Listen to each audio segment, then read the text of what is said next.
अस्सलाम वालेकुम नाज़रीन, व्यापारी न्यूज़ चैनल में आप सभी का खैर मकदम है। डालते हैं नजर एक अहम खबर की जानिब। मिनिस्टर KTR ने तेलंगाना स्टेट लीडरशिप समिट में के दौरान अपने बयान में तेलंगाना के 7 सालों के खिदमात तेलंगाना बनने के बाद से 7 सालों में TRS हुकूमत की खिदमात अंजाम दिए हैं उसके बारे पर रोशनी डाली, जिसमें उन्होंने कहा कि गांव के तरक्याती कामों में इजाफा हुआ है। उसके साथ साथ innovation, per capita income, GSDP, रैतु बंधु सब्सिडी, किसान के लिए 5,000 रुपये पर crop.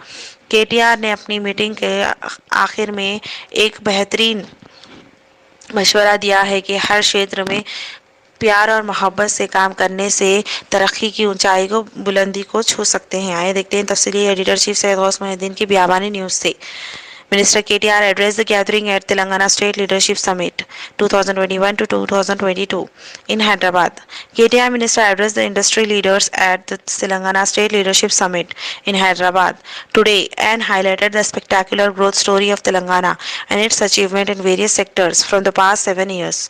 Rural development, innovation, per capita income, GSDP, Raitu Bandhu subsidy, benefits for farmers, 5,000 rupees per crop.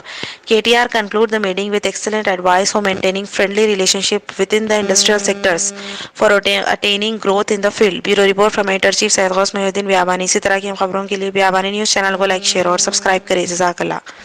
Is despite the bifurcation blues, because new state has to settle in, there are still issues to be tackled with other state, with our brother state or sister state as you would like to call it. We have still some issues to settle. The bifurcation blues are still, in some areas at least they're still there. This is despite the fact that there was demonetization, which affected all of us, which affected the growth of states, districts, countries, the entire country as such, industries also. And this despite the pandemic. 2 years of pandemic and still Telangana, in fact, as was pointed out by Mr. Bagla, even if you look at an average, it's more than 13%. And if this same growth trajectory continues, then we would certainly be at that magical $470 billion or $500 billion, I think he was referring to. We'd be there by 2030, which is a humongous contribution to India's economy, if you ask me. Innovation was not confined to industrial clearances alone. Innovation was also brought in other spheres of life, such as municipal administration. How we give clearances to the industries in 15 days, and if you do not deliver in the 15-day window, how it is a deemed approval on the 16th day, was also replicated by municipal department. We asked the municipal department also to study how building permissions are given. So today in Telangana, I proudly say as Minister for Urban Development, we are the only state which can promise clearances in 21 days for any layout or a building approval. If we don't deliver on the 21-day window, on the 22nd day, without you having to meet any official, it's a deemed approval. In fact, for plots of less than 500 square meters, the approval is instant. It's self-certification. No state in India will tell you this. So this is the sort of innovation Telangana has made. Innovation in Panchayati Raj and rural development. The new act that we brought in for village development is something truly unique. I don't think there is any state in the country which said 10% of the budget from the village Panchayati or the municipal body has to be earmarked for greenery. 10% of your budget is green budget. And the new act also espouses, also makes it very, very clear that the village sarpanch or the municipal councillor or the municipal chairperson or the panchayati secretary can lose their job and will lose their job if they do not ensure 85% survival of the plants that have been planted in their respective domains. I don't think any government in India has done this. Now that is the innovation I'm talking about. Innovation does not have to confine itself to cool technologies. Innovation is about impacting the society in a positive way. And that's what I'm saying. Governments can innovate, others also can innovate. And when I say the 3I mantra, innovation, infrastructure is the second I. On the infrastructure front, why Telangana has grown is because we have spent lots of money. We spent extensive money on ramping up our infrastructure. We were a power deficit state when we started our journey. We had an installed capacity of 7,000 megawatts. Today our installed capacity of power is more than 16,000 megawatts and more than doubled in the last 7.5 years. We spent lots of money on that. That is why Telangana is able to provide quality power supply to industry, to households, and also to agriculture. We are the only state in the country, in fact, that provides 24/7 free power to small and marginal farmers. Again, you would not hear this from any other state in India. Infrastructure not only in power, drinking water. We are the only state in the country which had completed, a project which had, the laying of 140,000 kilometers of pipeline. A project called as Mission Bhagirath, which is aimed at providing a portable drinking water connection to each and every one of the 10 million homes, 1 crore households in Telangana. A unique project where we spent nearly $7 billion has been completed, and today Government of India has drawn inspiration from us and has started what is called as Har Ghar Jal, a new program which they are asking other states also to emulate. Infrastructure is not again only on power and drinking water, but also in irrigation. I don't know how many of you in this room know this. The world's largest lift irrigation project, the world's largest, not India's largest, the world's largest lift irrigation project has been conceptualized and has been completed by the government of Telangana in less than 4 years of time. Now, we often talk about Chinese execution. We often talk about how things move fast in China. But the new state of Telangana, the youngest state in India, has shown to the rest of the country how well things can happen, things can move, provided the political will and collective efforts of the bureaucracy and engineering department are showcased. You would be surprised, we are lifting water, Godavari, from about 82 meters above sea level to 612 meters above sea level to near Hyderabad through a multi-stage lift irrigation program. And we are engaging some of the biggest pumps in the world, pump sets in the world, 137 megawatts of pumps each, with about, 6 or 7 running in tandem to lift water from such a long distance. This is again a very, very unique kind of a model that Telangana has been able to champion. For those of you who are wondering, what about the third I? Innovation is good, infrastructure is fine. What about inclusive growth? Telangana has shown this country that inclusive growth can be showcased. While we focused on industrial growth, we did not let down our agriculture potential. Today, I'm proud to share with you, agriculture's contribution to the GSDP back in 2013 was 16%. Today, in 2021, our agriculture contribution to the state GSDP has increased by 5% to 21%, which is humongous. 5% increase is not easy. And I can assure you of one thing, Dr. Krishna Illa said, if there is a next pandemic, it is likely to be on the animal side affecting our food security. I can confidently say this. No matter what happens in the rest of India, Telangana will not only be secure with its agriculture produce, we will be able to support other states in the country if that happens. I hope it does not happen, but we will certainly be there to the rescue of the rest of the country as well. The reason why I say this is because our agriculture produce has increased so much that even Food Corporation of India, उन्होंने भी हाथ उठा दिया, बोला कि हम procure नहीं कर सकते हैं आपके साथ, इतना ज़्यादा आ रहा है, इतना ज़्यादा पैडी आ रहा है प्रोड्यूस आपसे, तो हम नहीं खरीद सकते हैं आपसे. That is the level of increase in agriculture produce that Telangana has been able to showcase. At one point of time, Punjab was called the granary of India. But today, proud to share with you, Telangana is that granary. We have replaced Punjab and we are the granary to the rest of India.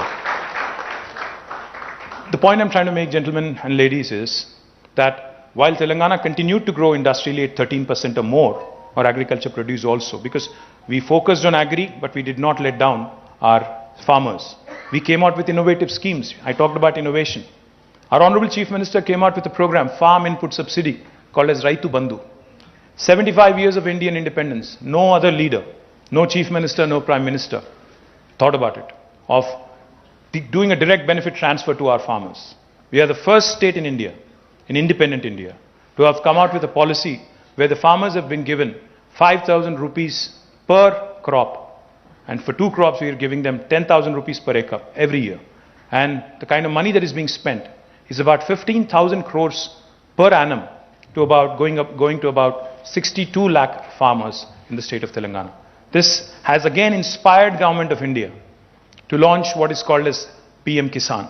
So innovation need not be confined to certain areas. The other thing I also wanted to mention While Telangana continued to grow industrially, we also ensured that environment was not affected. Proud to share with you, just a couple of days ago, the entire country's Indian Forest Service officers were in this very room. I was here talking to them. The entire country's principal chief conservators of every state was here. And they were telling us that Telangana today ranks number 1 according to Forest Survey in terms of increasing the green cover. Our green cover increased from 24% to 31.7% in the last 7.5 years. Our industry continued to grow, but our green quotient also continued to grow. So that goes to show you, inclusive growth can happen. Industry and greening can go together. Industry and environment can prosper together. Agriculture and IT can prosper together. Aerospace and also other sectors, social welfare, can also travel together. And we can continue to do a fine balancing act. And that is where Telangana sets a benchmark and sets an example for the rest of the country. Now, I can go on about Telangana. It's my fiduciary responsibility. I do believe that the country has to do well. We also have to look at what else needs to be done in the rest of the country. One of the things, and please don't think I'm being critical, Mr. Bagla, but I would like to point out certain things because Pradhan Mantri ji ने बुलाया था एक meeting 2019 में, जून में, और उन्होंने बहुत सारे पॉलिटिकल पार्टीज को बुलाया जिसमें मैं भी गया था एज अ पार्टी प्रेसिडेंट. तो वहाँ पे जाने के बाद उन्होंने पूछा, आज़ादी का 75 साल होने वाला है और बापू का 150th एनिवर्सरी भी आ रहा है, तो एक नया भारत खड़े करने के लिए क्या करना चाहिए. तो मैंने यही चीज़ बताया उनको. मैं वही चीज़ आपके सामने भी दोहराना चाहता हूँ, वही चीज़ मैं रिपीट करना चाहता हूँ. तो मैंने कहा उस दिन उनसे कि India needs to think on scale. India can not be thinking still as a developing country. The one point I'd like to make on this. For those of you who know, you would appreciate it. For those of you who do not, I would request you to think about it. In 1987, India and China, the country who we'd love talking about, India and China, our GDPs were similar in 1987. This is not so long ago, only 35 years ago. But today, 35 years later, our GDP is 2.4 trillion. Correct me if I'm wrong, Mr. Bagla, but I think it's at about 2.4, 2.5 trillion. And China is $16 trillion. They're more than 5 times bigger, 5.78 I think it is. What happened?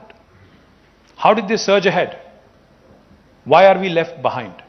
Similar countries, similar size, geographically, population-wise, thoda idhar udhar, but we're almost there. How come they are at 16 trillion? We are at 2.4, 2.5 trillion.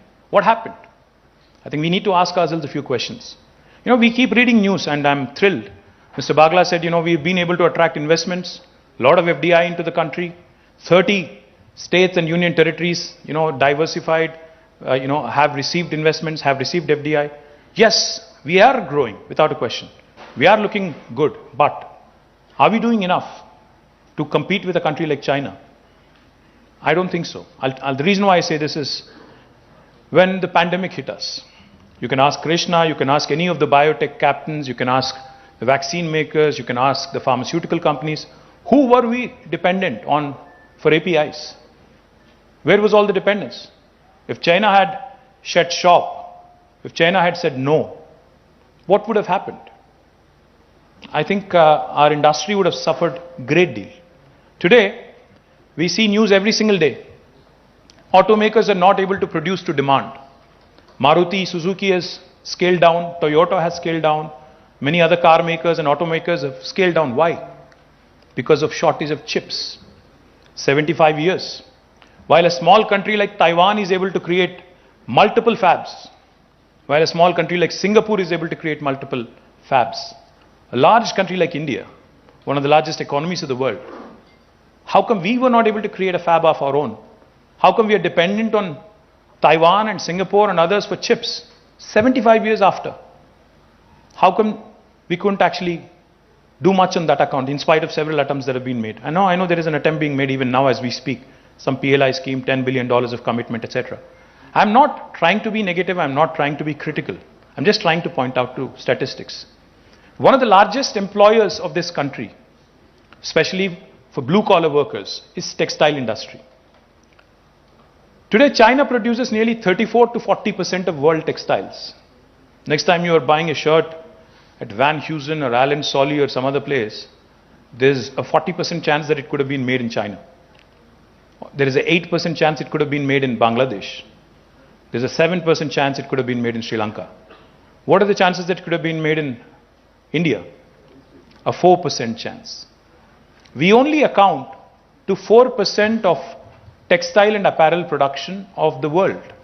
With such a large think force, such a large workforce, and a sector that has the potential to employ millions of people, why are we lagging behind Bangladesh and Sri Lanka?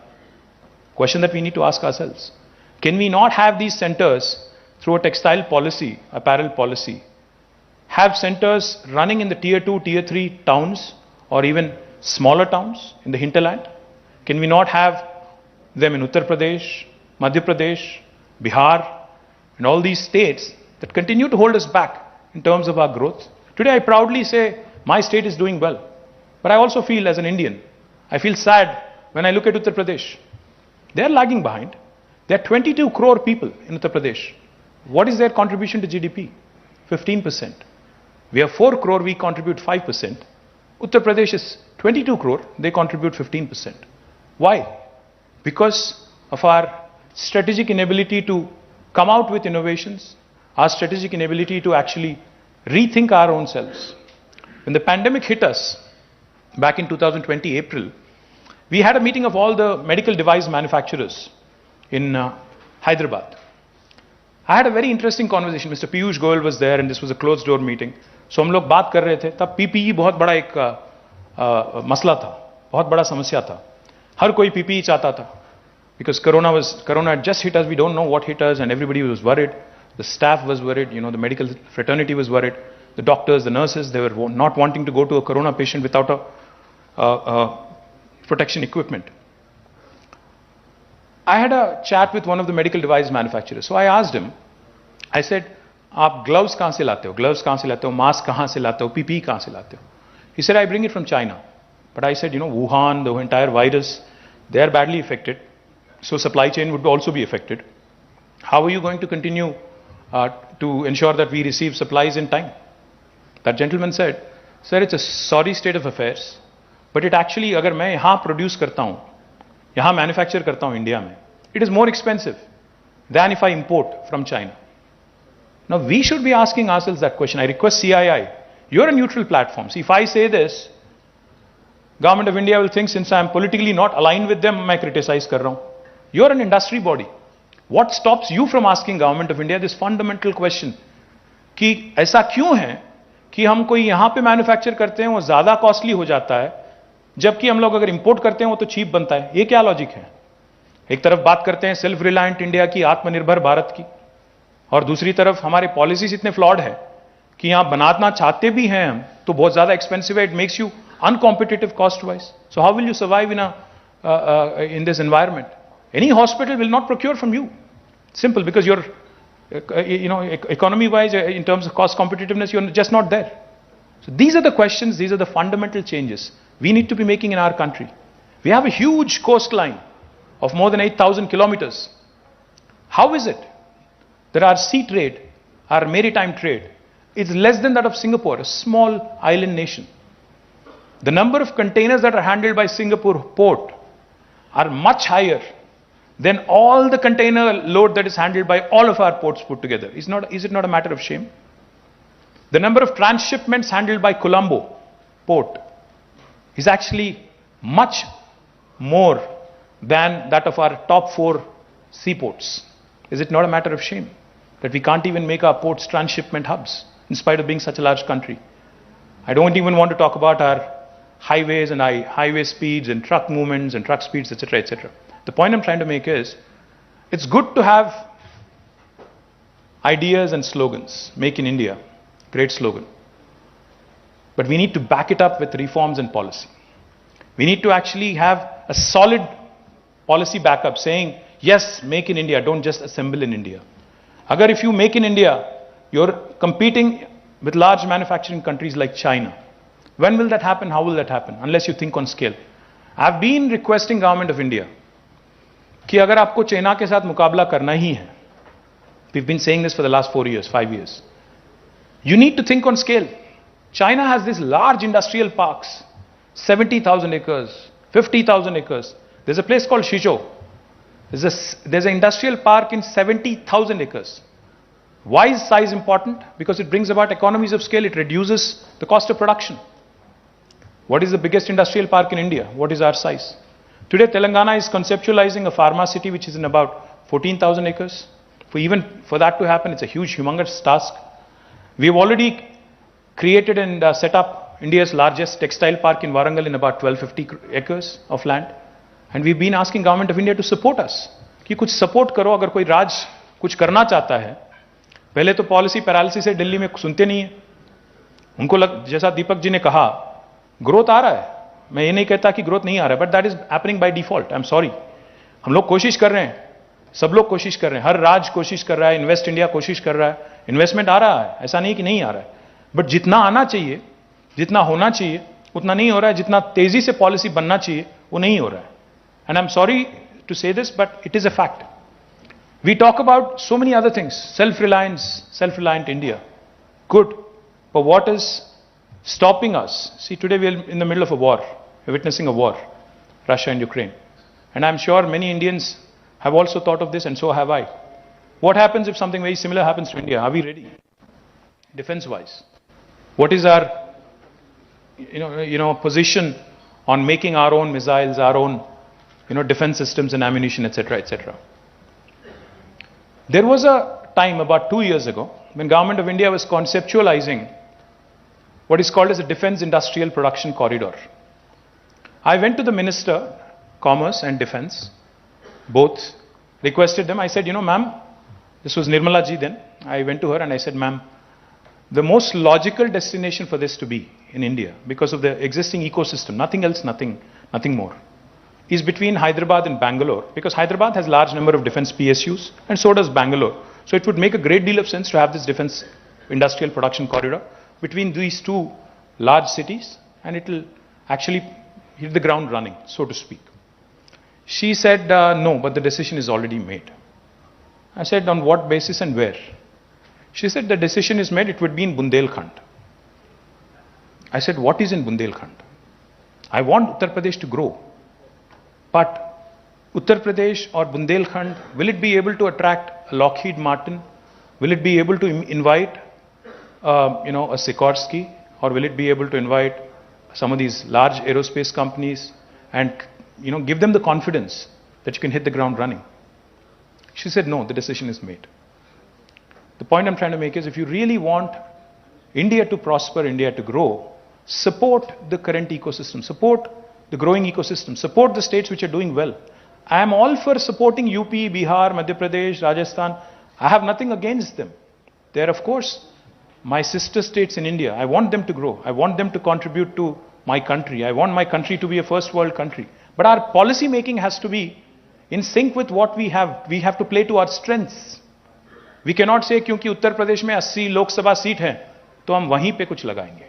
क्योंकि तेलंगाना में 17 है, हम यहाँ नहीं करेंगे. और उत्तर प्रदेश में योगी जी हैं, उपयोगी हैं भारत सरकार के लिए, तो वहां लगाएंगे. और तेलंगाना में केसीआर है, जो कि हमारे लिए उपयोगी नहीं है, तो यहां नहीं लगाएंगे. बट तेलंगाना भी तो आप ही का भारत का हिस्सा है. तेलंगाना कोई दूसरे देश में थोड़ी है ना. ये मैं एक इंस्टेंस की बात नहीं कर रहा हूं, काफी सारे इंस्टेंस हैं मैं जो कोट कर सकता हूं, बट नहीं करना चाह रहा हूं. I would also let you know, mister Bagla, that the whole Atmanirbhar Bharat package, that 20 lakh crore economic stimulus, अभी जितने मेरे सामने यहां पे बहुत सारे बिजनेस लीडर्स बैठे हुए हैं, मैं बहुत कॉन्फिडेंटली कह सकता हूं मिस्टर बागला कि 20 लाख करोड़ की जो इकोनॉमिक स्टिमुलस की बात की गई, it has been a huge disappointment sir. I am sorry to say this, but it has not worked. It has not helped our MSMEs. Lakhs of MSMEs have shut shop in the last couple of years.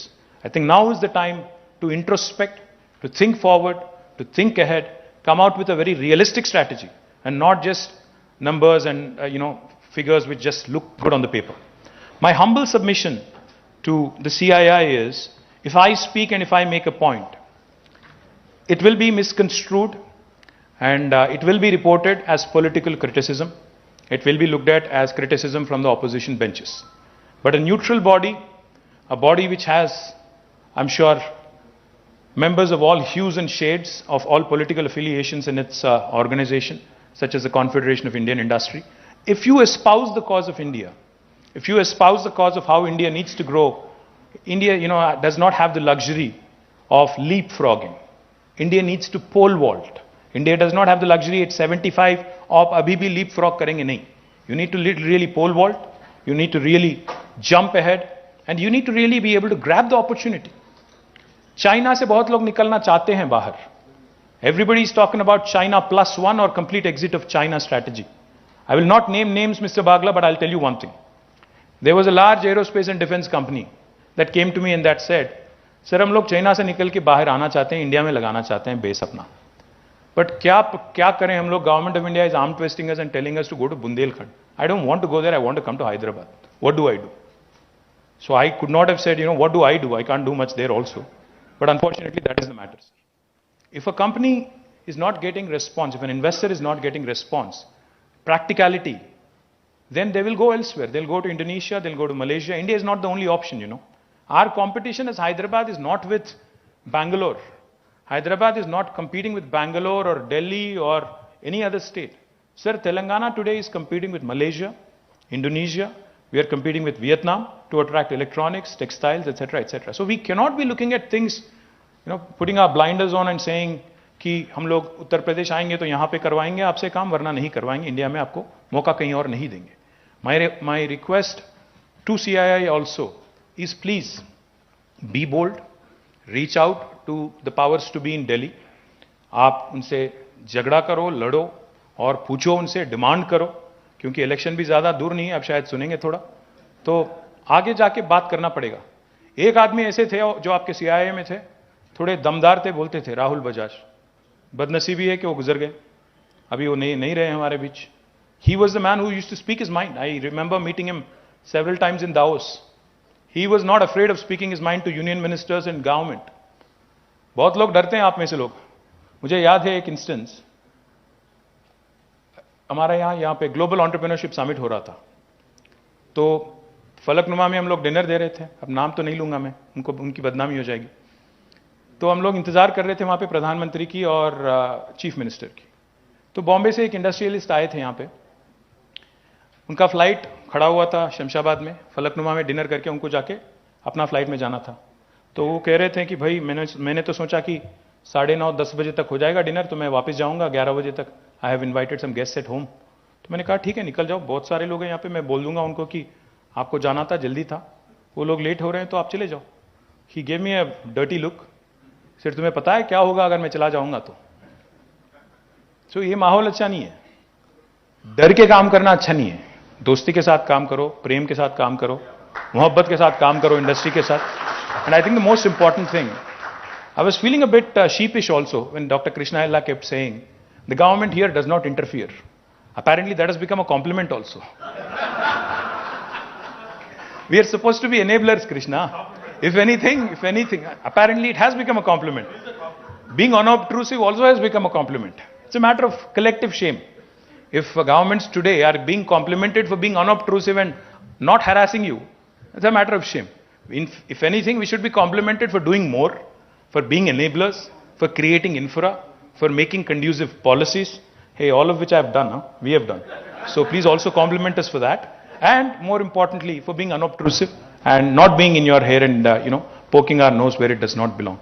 So I request the new incoming team of Vagish Dikshit from CII Telangana, you will please lead your southern chapter, the rest of the country.